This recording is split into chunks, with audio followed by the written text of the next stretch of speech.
Este es un podcast del portal Revolución Obrera. Lo más destacado de la semana.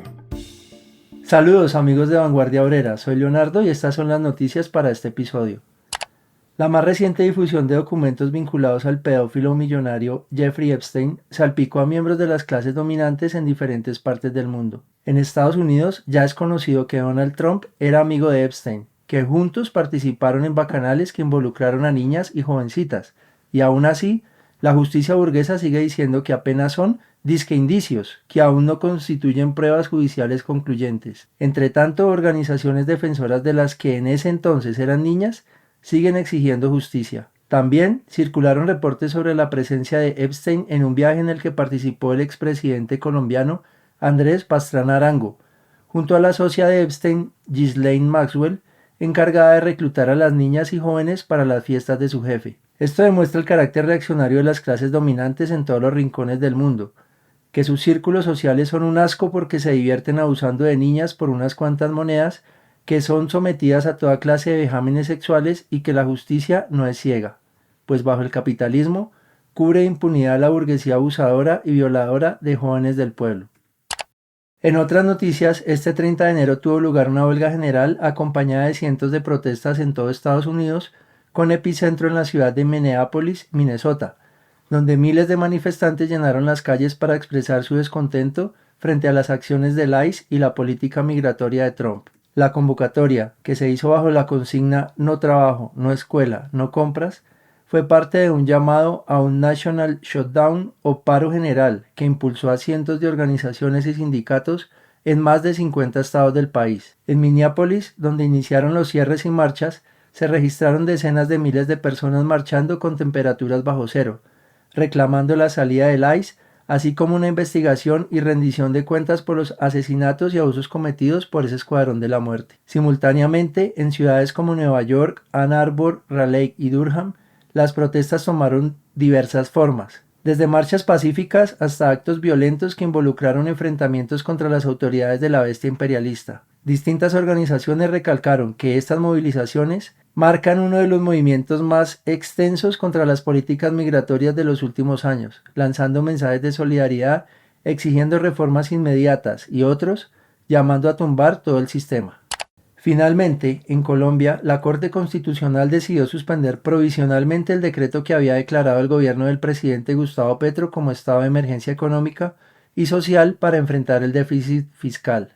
La emergencia económica, decretada para permitir al Ejecutivo dictar normas con fuerza de ley, impulsar reformas y recaudar recursos, motivó a que representantes políticos de la mafia, como la senadora Paloma Valencia, argumentaran ante la Corte que no existían hechos imprevistos o graves suficientes que justificaran el uso de ese mecanismo excepcional, lo que llevó al alto tribunal a suspender los efectos del decreto mientras supuestamente se realiza un examen de fondo. El presidente Petro expresó su rechazo a la decisión y la calificó de ruptura del orden constitucional. Esto demuestra las limitaciones del reformismo que no tiene el poder del Estado, pues la mafia y demás facciones de la burguesía y los terratenientes siguen al mando de varias ramas del poder como el judicial, por lo que es más que justo el llamado al proletariado colombiano a destruir el podrido Estado burgués por medio de la lucha directa y a construir el Estado de obreros y campesinos. Estas fueron las noticias en Vanguardia Obrera. Vanguardia Obrera. Opinión y análisis político.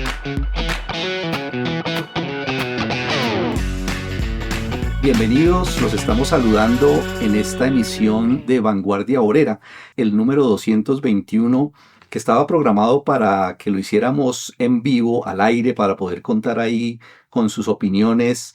Desafortunadamente por algún problema técnico no lo pudimos hacer, sin embargo inmediatamente pues lo estamos grabando, ya estamos aquí entonces con ustedes, vamos a trabajar con los compañeros aquí de la mesa de trabajo. Bienvenidos compañeros, ¿cómo les ha ido? Adela, José, ¿cómo se encuentran? Gracias Ricardo, buenas noches, bien, me encuentro bien, espero que ustedes también. A José un saludo muy especial y una disculpa a todos nuestros seguidores, queríamos hacer este podcast en vivo, pero bueno, aquí estamos y esperamos pues hacer un buen análisis para ustedes el día de hoy. Hola mis compañeros de mesa, por mi parte estoy muy bien, quisiera aprovechar la ocasión para enviar dos saludos a dos compañeros del alma. Por un lado, al compañero Juan, que se encuentra convaleciente después de una cirugía y que hace parte de nuestro equipo técnico. Y por otro lado, un saludo y un abrazo fraternal a mi querido compañero Lucio, que espero que se esté recuperando de su enfermedad. Bueno, perfecto. Un saludo también para ellos. En esta ocasión vamos a tratar, igual que en otros momentos, dos aspectos de la realidad, una internacional y otra nacional. Sobre el tema de la situación internacional, queremos analizar, porque ya ha pasado un mes de este año, del 2026, y es bueno que vayamos pues como haciéndonos a una idea de qué ha pasado, cómo se encuentra el mundo y qué perspectivas pues hay al respecto, ¿no? Porque lo que estamos viviendo en esta primera parte del 2026 no es una suma de hechos aislados, ya lo hemos dicho en otras emisiones, sino lo que estamos viendo en el mundo es una reconfiguración violenta de eso que se llama el nuevo orden mundial, que no tiene nada de nuevo. Es una reafirmación de que se están preparando para la guerra, lo que está sucediendo con la reciente agresión militar pues en Venezuela, acompañado del secuestro de Nicolás Maduro, las amenazas a Colombia, a Cuba, a México, a otras partes del mundo, las tensiones por Groenlandia,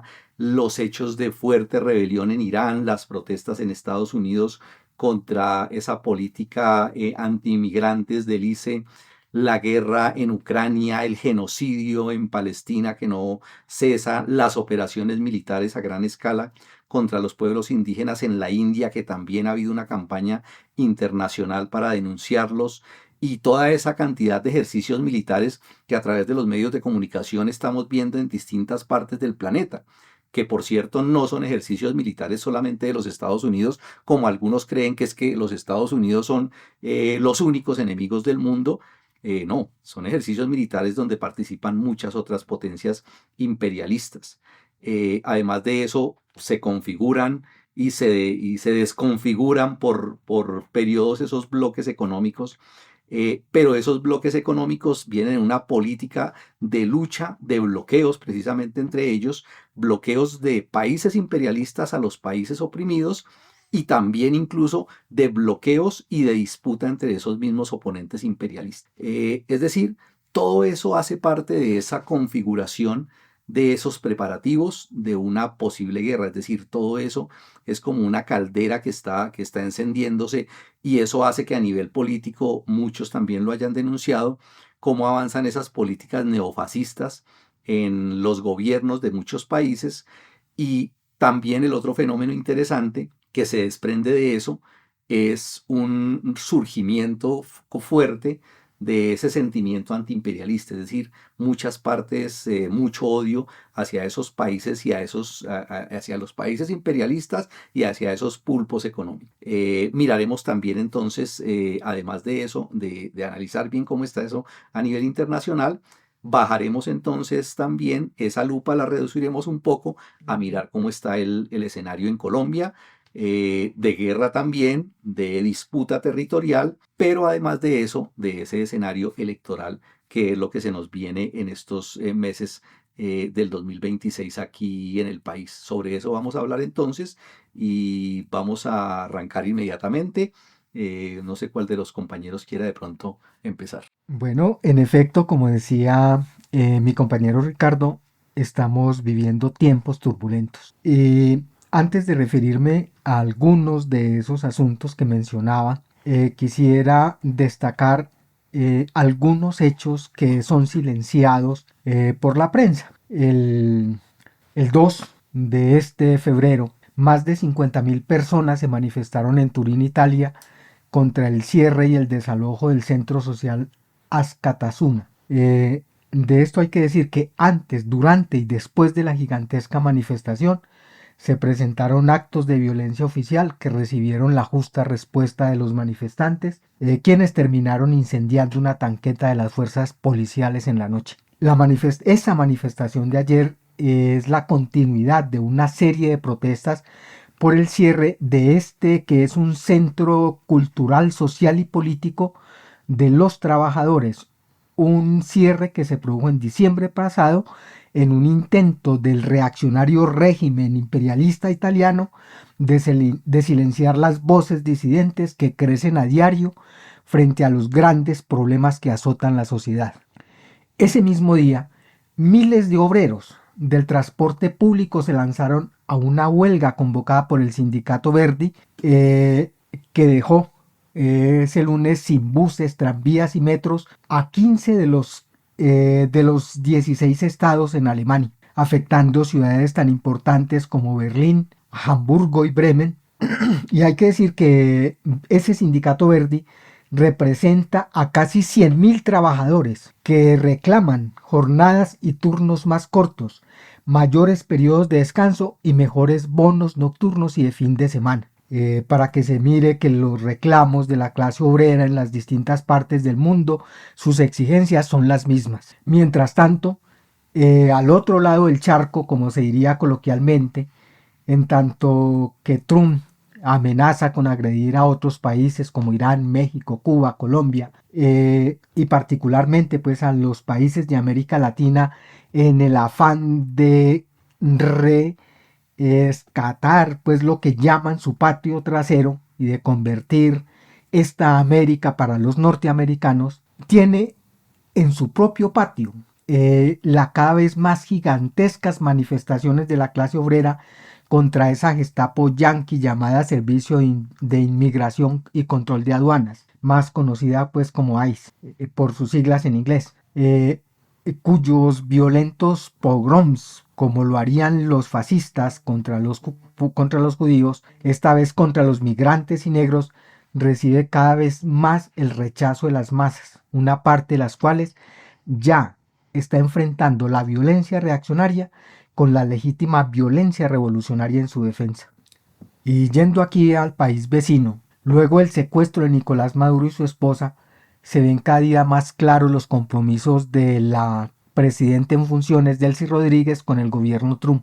Y esta señora está cumpliendo a rajatabla las órdenes del gobierno yanqui, incluso enfrentándose directamente a otros dirigentes. Caso pues de Diosdado Cabello, que había dicho cero amnistía, cero tal, hay que acabar con esa oposición, en fin. La señora decretó la ley de amnistía general de los detenidos desde 1999 hasta la actualidad. Obviamente, la señora desagravió a Cabello nombrándole a su hija Daniela Cabello como ministra de Turismo.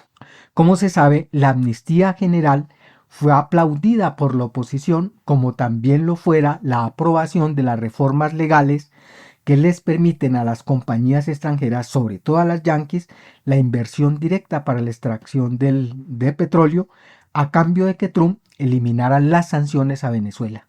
Negocios son negocios, dicen por ahí.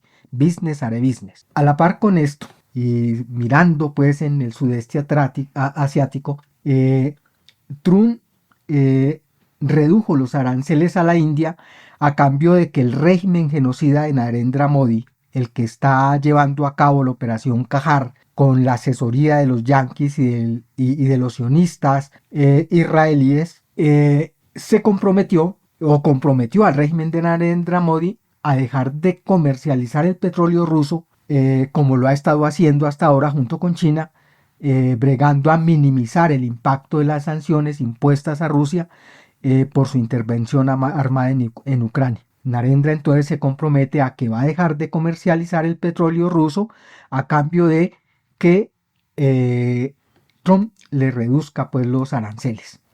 Esos anuncios y transacciones van de la mano con las crecientes tensiones de los imperialistas europeos con los yanquis alrededor de Groenlandia, la cual es reclamada por Trump, según él, ante la incapacidad de Dinamarca para defenderla de un ataque ruso. Obviamente esta cuestión ha generado el rechazo de los socios yanquis en la OTAN, y no solamente ellos, sino en general pues de las masas en Europa, y esto a su vez ha creado nuevas fisuras entre estos países imperialistas. Es decir, la OTAN no es ahorita lo que era pues una cosa hegemónica y y tal alrededor de Estados Unidos, sino que tiene fisuras en su seno. ¿Cómo va a evolucionar eso? Es parte pues de lo que el proletariado debe tener en cuenta en sus análisis. Y como si esto fuera poco, pues a la agitada situación se agrega la rebelión del pueblo iraní que se ha mantenido durante varios meses contra el régimen retardatario de los ayatolás. Esta situación ha sido aprovechada por Trump para proferir nuevas amenazas e incluso lo último fue movilizar sus fuerzas armadas en el Medio Oriente, incluso con buques y todo en el Golfo Pérsico, en común acuerdo, obviamente, con el régimen de Netanyahu. Esta situación ha creado nuevas tensiones en la región, muy a pesar de las gestiones por la nueva mesa de negociaciones entre el gobierno yanqui y el de los ayatolás alrededor de las armas nucleares y el levantamiento de las sanciones que Trump impuso pues a Irán. En Irán, según las cifras que circulan en redes, son más de 42.000 personas las que han sido detenidas durante las protestas y van 6.842 muertes confirmadas, aunque el número puede ser mayor. El régimen iraní reconoce la muerte de miles de personas, pero afirma que la gran mayoría eran agentes de seguridad o personas que pasaban por allí y que fueron asesinadas por terroristas, dicen ellos. Además, acusa a Estados Unidos e Israel de ser los promotores de la oleada de protestas. Pero independientemente de lo que digan, lo cierto es que el pueblo iraní, especialmente su juventud y sus mujeres, están hastiados del régimen teocrático, de la discriminación, de la superexplotación y uno de los asuntos que él alzó en las protestas, además, fue el alto costo de la vida. Algo idéntico al resto de los países del mundo ante la voracidad de los capitalistas y la atrocidad pues, de la dictadura de los zánganos. Estos hechos han generado igualmente nuevas tensiones entre los gobernantes de Irán, cuyos guardianes de la revolución, como hacen llamar a su gendarmería, fueron designados por la Unión Europea como organización terrorista, a lo cual el régimen de los ayatolás respondió calificando también a los ejércitos de los 27 países que conforman la Unión Europea como grupos terroristas. Y todos se tildan de terroristas y lo más curioso de esto es que todos son terroristas en efecto. Y no lejos de Irán, el régimen de Siria está recuperando la región de Rojava que había perdido hace 14 años cuando el pueblo kurdo enfrentó con valentía las hordas de ISIS financiadas por Estados Unidos. Y este pueblo que conquistó una parte de su territorio lo está perdiendo. Y esa pérdida constituye una derrota parcial que implica la integración forzosa de las milicias populares de Rojava.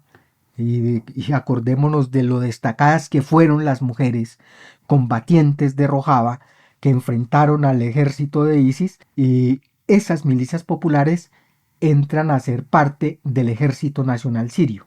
Y por tanto, no solamente es la disolución de las milicias, sino la disolución de las autoridades autónomas que a la final son responsables de esta entrega. Y se presenta indudablemente esto ante la ausencia de una dirección proletaria revolucionaria. Sin embargo, la causa del pueblo kurdo sigue viva, como sigue viva la causa del pueblo palestino y de todos los pueblos pisoteados.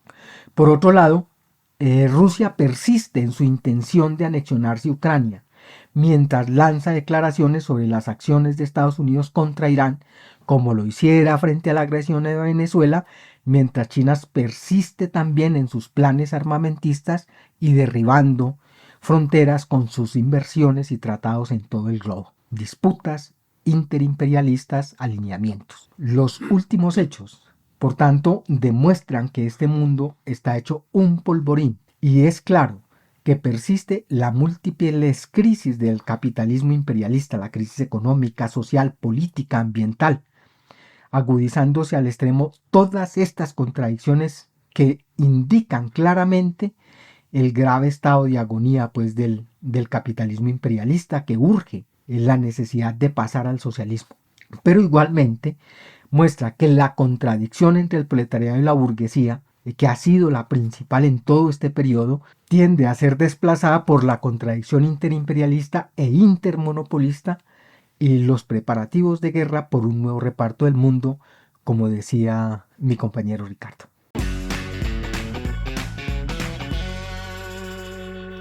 Y a este polvorín, como dice José, lo acompaña una forma de hacer política, digamos, cada vez más brutal. Es una forma muy reaccionaria en toda línea.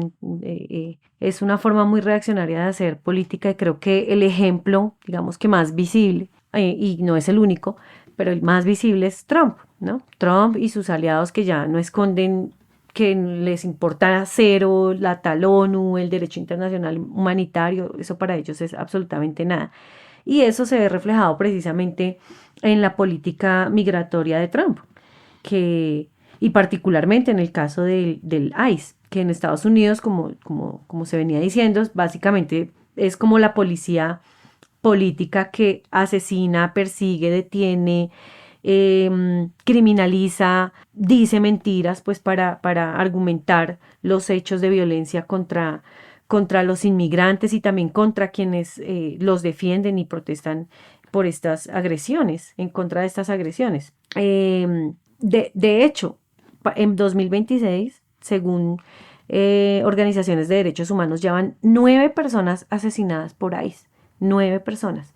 Claro, los casos más relevantes han sido los de René y los de el enfermero que estaba también pues defendiendo allí a unos inmigrantes. Pero hay un asunto particular que tiene que ver con todo este fenómeno, y es el ascenso del neofascismo, ¿sí? Que además de ir acompañado de represión y de mucha violencia y de terrorismo de Estado, también va acompañado de una ideología, ¿sí?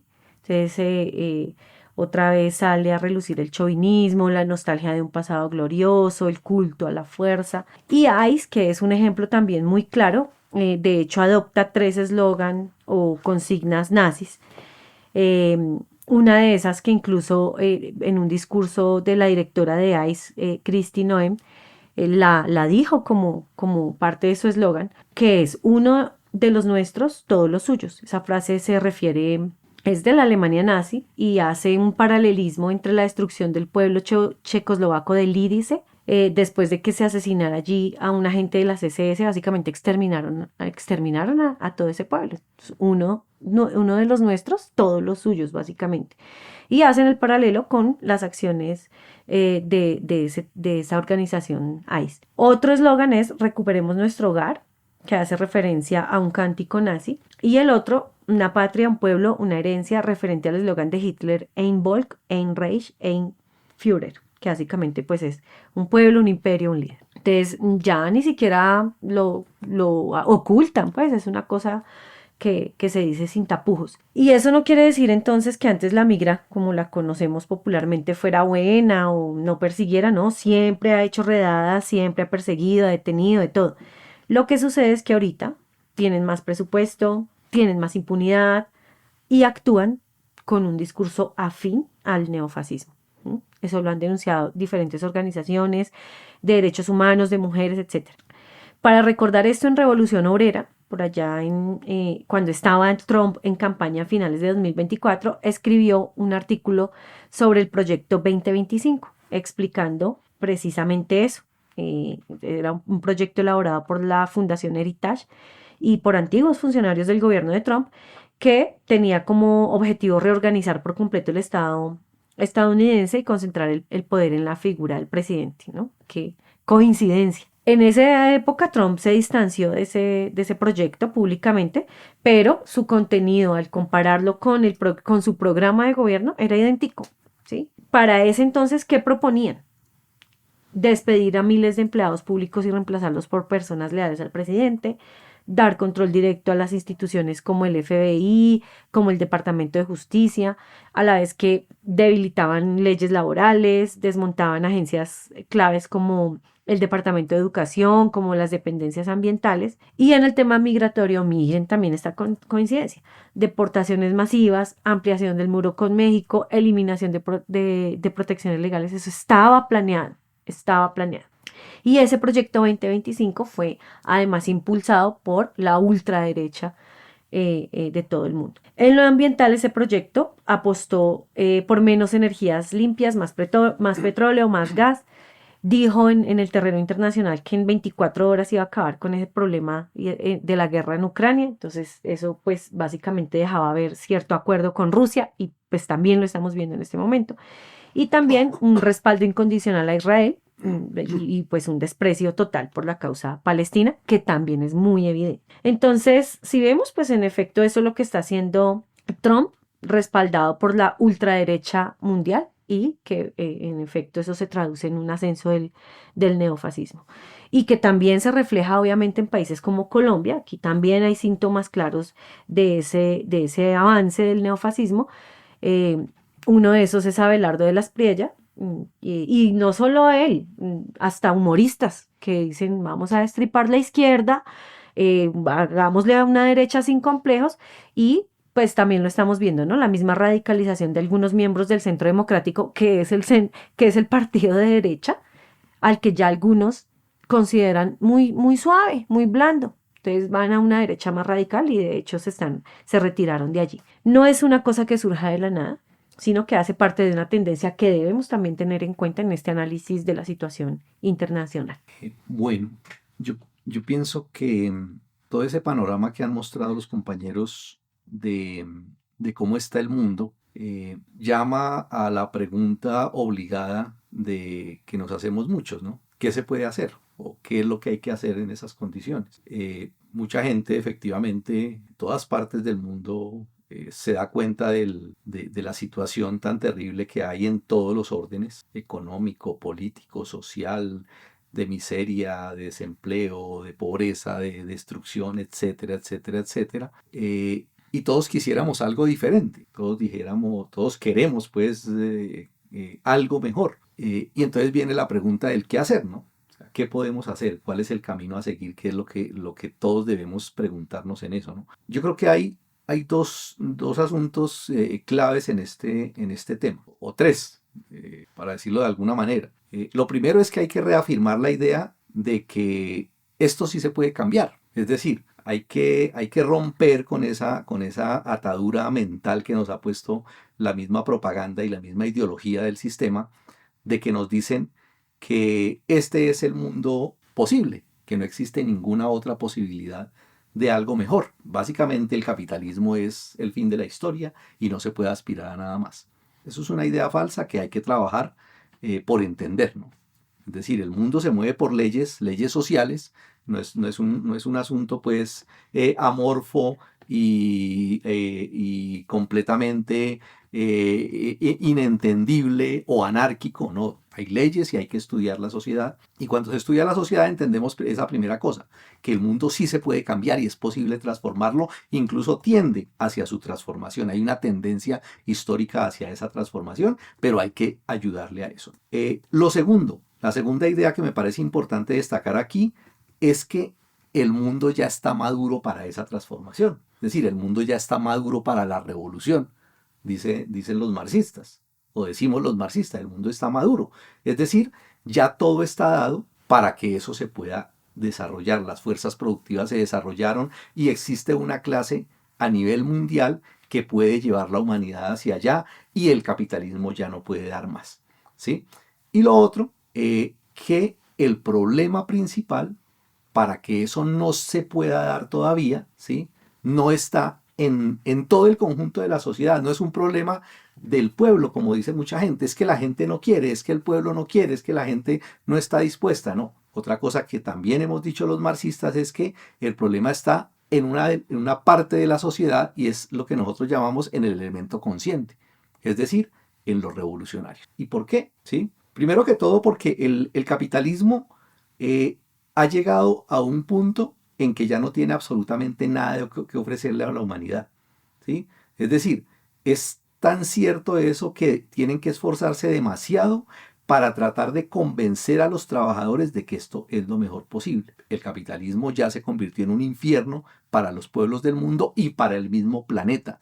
Ya es una idea clara para todo el mundo de que están destruyendo la sociedad y están destruyendo la vida misma en el planeta. Están acabando con las fuentes necesarias para la vida. Hablemos, por ejemplo, de el agua potable y hablemos del aire y hablemos del el calentamiento pues, del planeta. Es decir, están acabando realmente. Es decir, el capitalismo ya no da absolutamente nada nuevo, ¿sí? Pero otra idea importante, ¿sí?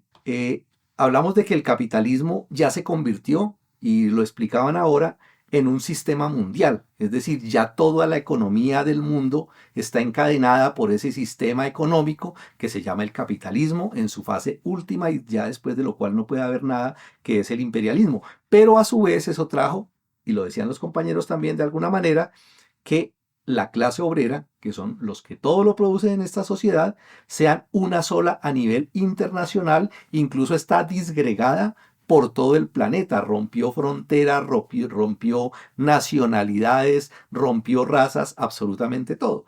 Y hablando, por ejemplo, del caso que se vuelve ejemplo normalmente el de Estados Unidos, ¿no? Gran parte de la fuerza obrera de los Estados Unidos es migrante. Según las cifras, en ese país el 28% de la población son migrantes, que en cantidad se habla de que son casi 100 millones de personas las que son migrantes en los Estados Unidos. Y eso no pasa solamente en Estados Unidos. Europa está absolutamente llena de migrantes de África, por ejemplo, y de Asia. E incluso varios países de la misma Asia y del resto de América también están llenos de gente de otros países. Es decir, las nacionalidades han roto pues fronteras, y están disgregadas, están regadas por todo el mundo. Es decir, existe una clase mundial que es esa clase que puede cambiar esa sociedad, ¿sí? Y el mundo necesita cambiar de raíces, se necesita un cambio de fondo, y ese cambio solamente puede ser una sociedad gobernada por los propios trabajadores, ¿sí? Es la única posibilidad real de que el mundo se pueda salvar y de que podamos parar esa carrera de destrucción que cada vez es más dura, más difícil y más mortífera del capitalismo. El capitalismo es guerra, es pobreza, es destrucción, es explotación, y eso tiene también otra característica muy importante que a veces no la notamos bien, y que ahorita, sobre todo pues en toda la descripción que hacía el compañero José, mostraba de que esa condición del capitalismo por sí misma genera lucha, genera movilizaciones, genera huelgas, genera protestas por el mismo hecho de lo que es el sistema. Es decir, no se necesita que nadie organiza eso. En todo el mundo hay protestas, movilizaciones y lucha. Ahí es donde vuelvo a uno de los puntos iniciales del comienzo, cuando digo que el problema no es de falta de lucha, no es de falta de movilización, no es que el pueblo esté pasivo, no. El pueblo lucha, y lucha todos los días, y lucha incluso de manera muy violenta y muy masiva, ¿sí? Es decir, el problema no está ahí. ¿Dónde está el problema? El problema está en la parte consciente, en los revolucionarios, en la intelectualidad revolucionaria en buena medida, pero también en los obreros revolucionarios. Y claro, ahí tienen una responsabilidad muy grande los comunistas. Entonces, cuando uno viene nuevamente a la pregunta esa del qué hacer, realmente la respuesta no es tan complicada. La respuesta es más bien sencilla. ¿A qué se reduce eso? A aprovechar cada una de estas luchas, cada una de estas levantamientos, protestas que se dan todos los días y en todas partes del mundo, para que esos obreros revolucionarios, esos comunistas sobre todo, hagan la labor que tienen que hacer. ¿Cuál es? Organizar a los luchadores, organizar a los dispuestos, a la gente que se pone al frente, y mostrarles con la luz que da la ciencia del marxismo, mostrarles la raíz de todos esos problemas, y mostrarles que es el capitalismo la causa de todo eso. Es decir, si los revolucionarios, si los comunistas se ponen esa tarea de hormiga todos los días, en cada una de esas protestas, en cada una de esas movilizaciones, van a lograr transformar eso, porque van a lograr crear el dispositivo que necesita la clase obrera para poder transformar de raíz la sociedad. ¿Y cuál es esa? La organización de partidos, de fuertes partidos comunistas revolucionarios en todas partes, que van a ser la guía para que esos levantamientos y esas luchas de todos los días trasciendan y vayan mucho más allá y luchen no solamente por resistir, que es a lo que algunos reducen eso, hay que resistir el capitalismo. No hay solamente que resistir el capitalismo, hay que ir mucho más allá, como muestran los obreros y los campesinos y las comunidades indígenas en la India. Hay que atreverse a transformar la sociedad, a luchar por una transformación radical de la sociedad para construir sobre las ruinas de ese podrido sistema, de esa podrida sociedad que es el capitalismo, una sociedad distinta, una sociedad nueva. Es decir, llevado a lo esencial y a lo más sencillo posible, es eso. Hay que organizar al elemento consciente, que está en las movilizaciones, y esa es la labor de los comunistas en todas partes donde se encuentran. Sus mensajes, comentarios, opiniones y sugerencias son muy importantes para el desarrollo de este podcast, así como sus aportes materiales para sostenerlo. En la descripción del programa encontrarán distintas opciones para ponernos en contacto de forma sencilla. Los leemos y los escuchamos. Bien, antes de entrar a los asuntos nacionales sobre los cuales nos va a hablar la compañera Adela, quisiera decir unas palabras respecto a lo que acaba de denunciar Ricardo.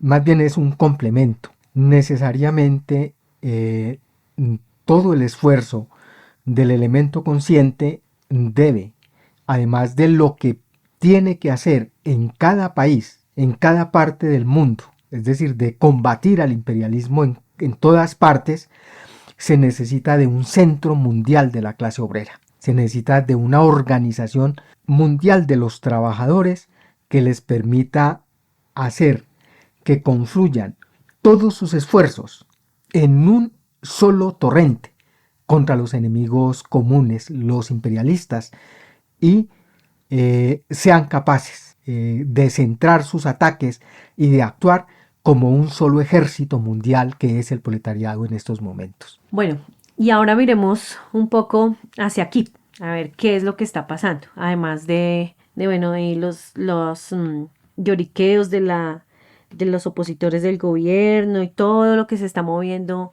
respecto a lo electoral. Ya hemos enunciado en diferentes episodios de Vanguardia Obrera lo que ha suscitado el aumento del salario mínimo. Esa es una de las medidas importantes con las que iniciamos el 2026. Pero no es la única. Está también la rebaja de la gasolina, la eliminación de la prima a los congresistas, por mencionar unas que en efecto le han dado a Petro un muy buen respaldo popular.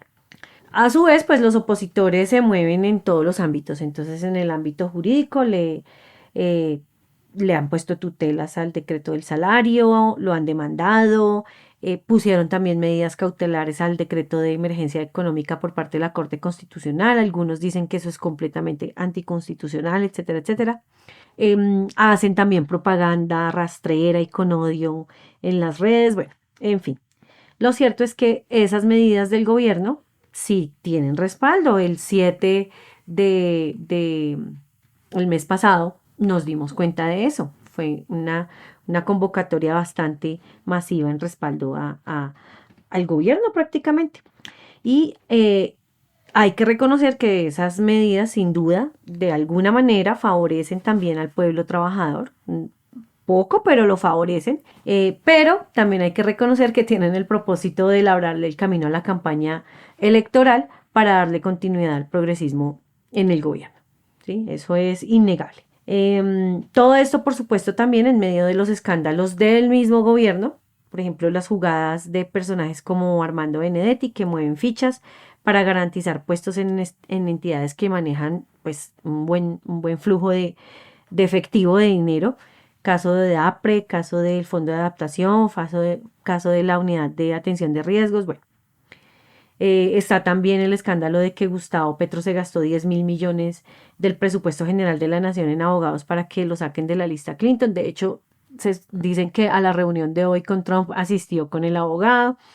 Está también el escándalo de las chuzadas al ministro de Justicia por parte del Ministerio de Defensa, la compra de títulos universitarios de funcionarios del gobierno, bueno, hartos escándalos, ¿sí? Pero que de todos modos van quedando como convertidos en hechos poco relevantes, pues en general para la opinión pública, porque el gobierno ha sabido de todos modos opacarlos con esas buenas medidas, precisamente. Y también con la diplomacia en los asuntos relativos a la relación con los imperialistas yanquis, que por cierto, hoy en medio de esa reunión con Trump, pues salieron supuestamente victoriosos. Quisiera que intercambiáramos un poquito opiniones aquí con mis compañeros de mesa de pues lo que hemos podido escuchar de esas primeras declaraciones de lo que fue esa reunión. El presidente Petro hizo una rueda de prensa, pero yo sinceramente quedé como plop, no sé realmente qué fue lo que pasó. Para mí, de pronto es un análisis muy a la ligera todavía, porque pues hay que conocer también más pormenores de qué fue lo que pactaron más allá de la vida, del pacto de la vida que dice Petro, y de la libertad. Será para adueñarse de los recursos naturales, porque no sé qué otra libertad pueda tener de común con Trump. Pero bueno, básicamente, ¿qué fue lo que yo vi ahí en esa reunión? Bueno, ¿qué le propuso? Levante las sanciones a Venezuela, ya está sacando un poconón de barriles de petróleo, levante esas sanciones y reactivemos Venezuela, ¿sí? Incluso proponiéndose ayudar a ello, ¿sí? Me parece incluso un poco hipócrita después de que intervinieron de esa manera a ese hermano país, y básicamente pues quedó, o yo lo sentí así, como reactivemos Venezuela. Dice que Trump tiene confusión respecto a lo que son las energías limpias y también la lucha contra el narcoterrorismo. Y él fue a desconfundirlo prácticamente, a explicarle realmente lo que es. Y vi pues que dejó a América Latina como un gran negocio de energías limpias y bueno, de muchas otras cosas, me imagino yo. O sea, hay energías limpias para dar y convidar.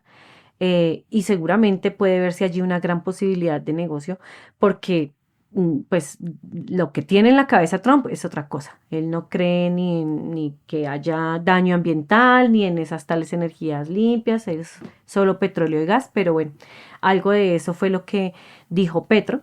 Y bueno, pacto por la vida, dice él, que es lo que tienen en común.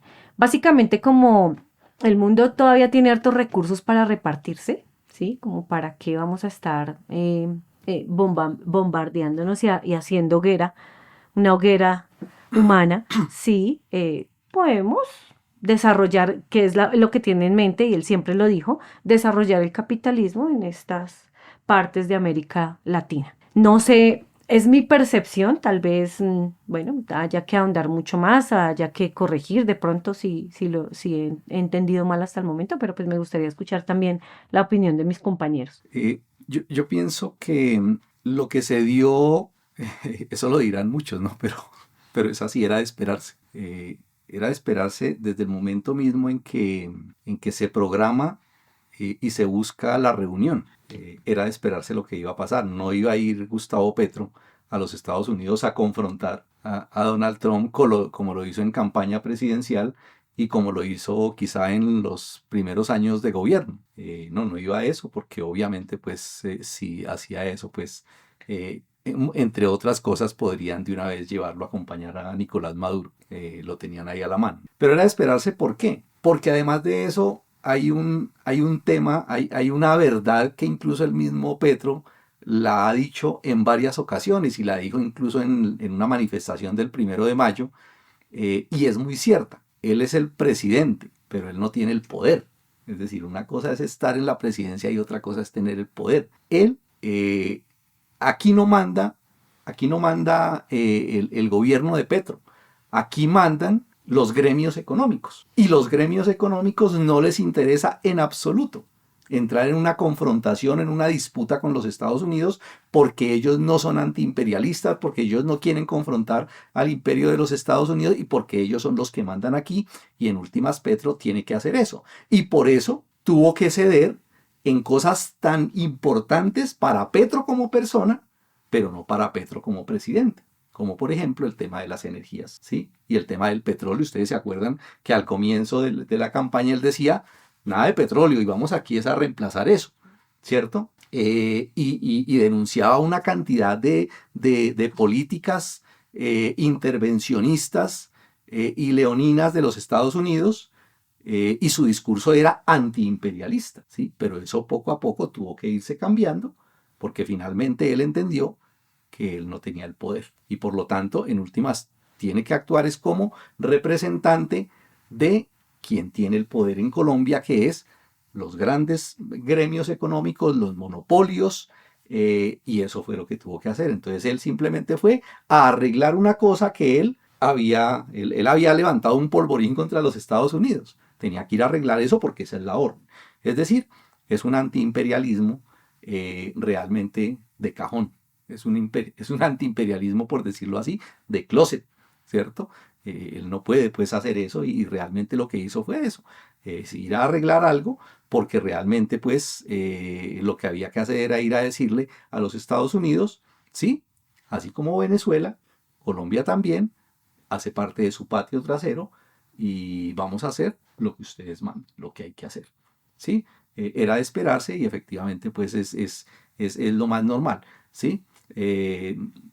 Condenarlo, criticarlo a él como persona, difícil, ¿no? Porque pues no se podía esperar otra cosa. Lo que sí no podemos es pretender nosotros decir que ese es el representante de las fuerzas revolucionarias, de las fuerzas que luchan, de las fuerzas realmente que están por confrontar las políticas de los Estados Unidos. No, Petro nunca ha podido serlo y nunca lo será, ¿cierto? Es decir, el movimiento obrero, el pueblo, las masas saben que su lucha va por otro camino, ¿sí? Entonces no nos dejemos engañar y que esto nos sirva efectivamente para entender cómo es ese asunto de la política, ¿sí? Y por ahí derecho pues tener claro que de aquí para adelante insistir en ese camino, ¿no?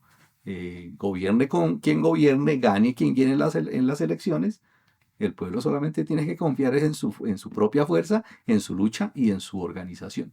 Yo estoy de acuerdo completamente con Ricardo y con mi compañera Adela. Porque de hecho, sí, y no es la primera vez que Petro llama a que se invierta pues en América Latina, como ya lo hizo con la Amazonía, incluso invitar a Estados Unidos a hacer la OTAN para salvar la Amazonía. Y bueno, hay una cosa que sí me llamó la atención y fue lo que dijo, porque no tendría que arrodillarse hasta allá. Frente a un asunto tan evidente de un tipo tan autoritario, tan fascista, tan emperador, tan dictador, tan hijo de perra como Trump, y decir que lo que nos une, en sus palabras lo dijo Petro, que eran diferentes pues con Trump, pero que lo que los une era la libertad. Lo que nos une es la libertad, dijo Petro. Bueno, a no ser pues que él también se crea un emperador, ¿no? Si ese es de la libertad, pues que están hablando. Es todo lo que yo tenía que agregarle a esto. Sí, no había que arrodillarse tanto. Ajá, No era tan así es. necesario hacer eso. Incluso él en su dignidad como persona, creo que debió haberse sentido muy terrible, ¿no? Después de decir tantas cosas no solo contra los Estados Unidos, sino contra ese personaje, especialmente Trump, que ha demostrado ante todo el mundo la casta, la porquería pues que es, ¿no? No era necesario tampoco llegar, es cierto. Así es, pues bueno, gracias compañeros por sus opiniones y con todo esto y lo que ya venía mencionando, pues básicamente sí, el reformismo sigue siendo una respuesta efectiva desde 2021 para apagar el levantamiento popular de aquella época. Lo sigue conteniendo porque en efecto las exigencias del pueblo colombiano no se han resuelto completamente. las contradicciones inevitablemente se vienen agudizando en todo el mundo y por supuesto también en Colombia, pero el reformismo sigue siendo un contenedor allí, una válvula de escape a ese posible estallido mayor que podía presentarse. Básicamente es como el resumen del panorama en general, pero pues también obviamente está la respuesta, ¿no? La respuesta de las masas, del pueblo trabajador. Encuentren este y todos los episodios de Vanguardia Obrera también en YouTube. Recuerden seguirnos en Spotify y en las principales plataformas de podcast para no perderse ni un solo programa. También pueden compartir ese que más les gustó. Más contenido de interés en revolucionobrera.com. Creo que es importante tener en cuenta ahí que sí ha cambiado algo esa realidad, ¿no? Una cosa es cuando se lanzó Petro a presidente, cuando hizo la campaña y cuando llegó a la presidencia, y otra cosa es ahorita que se lanza Cepeda y que de pronto llegue a la presidencia también. La gente no come cuento ya tan igual como en ese momento. Porque, por ejemplo, hay un hecho real, y es que desde hace ya varios meses y seguramente los últimos años de gobierno de Gustavo Petro, la gente empezó a salir a las calles a marchar y a protestar. Recordemos pues que los primeros años de gobierno de Petro, sus seguidores argumentaban que no se podía hacer marchas, porque si se hacían marchas, lo que se le estaba haciendo era un daño al gobierno del cambio, y eso no era una posición correcta. Incluso llegaban a tildar de reaccionarios y de gente de derecha a algunas organizaciones sindicales que intentaron o que llegaron a hacer algún paro, ¿no? alguna manifestación en los primeros años de Gustavo Petro. Pero eso cambió en los últimos años, y ya ahorita hay marchas, hay movilizaciones, hay protestas prácticamente todos los días. En ese sentido, incluso el cambio que se vio fue incluso notorio cuando en el mismo gobierno de Gustavo Petro, el propio Petro llamó a la gente a salir a las calles. Y fue incluso eso lo que cambió literalmente, cuando le puyó realmente el trasero a todos esos jefes de las centrales obreras y a esos dirigentes pacifistas de la izquierda, que no hacían paros, que no hacían marchas, que no hacían nada, porque es que era contra Petro. Y cuando Petro les dijo, hay que salir a las calles, entonces ahí sí salieron, ¿sí? Es decir, ellos actúan como borregos, pues realmente. Pero el hecho fue que de ahí para adelante se volvió costumbre y la gente empezó nuevamente a salir a las calles, y así se ha mantenido. En las calles, de hecho, incluso se mezclan todo tipo de marchas, desde las promovidas y muy bien financiadas por la derecha, que de vez en cuando las organizan para protestarle al gobierno, pero todos los días hay diferentes sectores obreros que sienten en carne propia la necesidad de luchar por conquistar sus derechos.